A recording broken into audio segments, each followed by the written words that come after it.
चन्द्रमुखी सन गौरी हमार छठी सूर्य ज्योति काड़ा बजमाई हे चन्द्रमुखी सन गौरी हमर छठी सूर्य ज्योति काड़ा बजमाई गे माई हमारा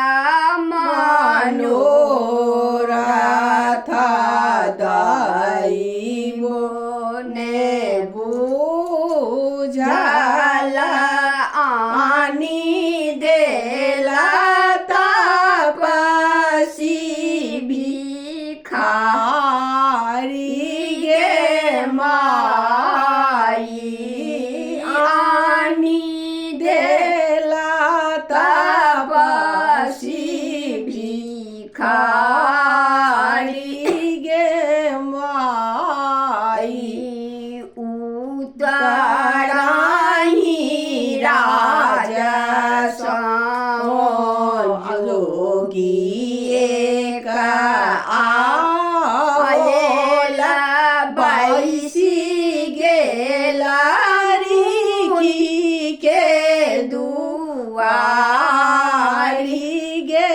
माई बैसी गेला रिखी के दुआरी गे माई भिक्षु ने बाजै छै जोगी मुखियो ने लाई छै मांगै छै गौरी कुमारी गे माई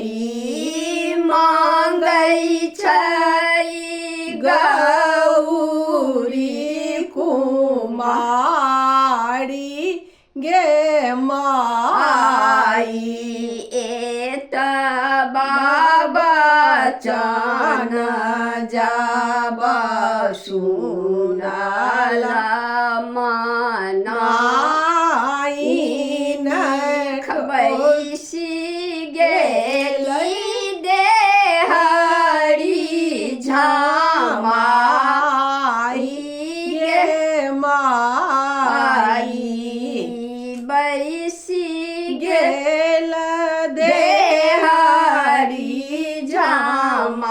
झामाई गे माई एतेटा नगर में घर घर बेटी सबक बेटी कुमारी गे माई सबक बेटी कुमारी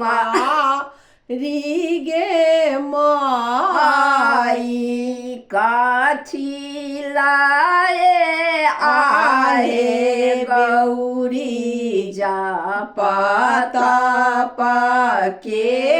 केलाहु काठी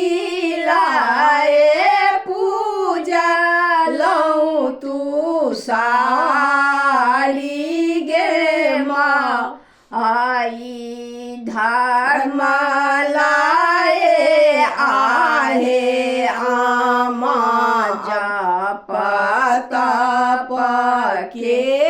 केलाहु शिव लाए पूजा लऊ तू सारी गे माई भानहि विद्यापति सुनु हे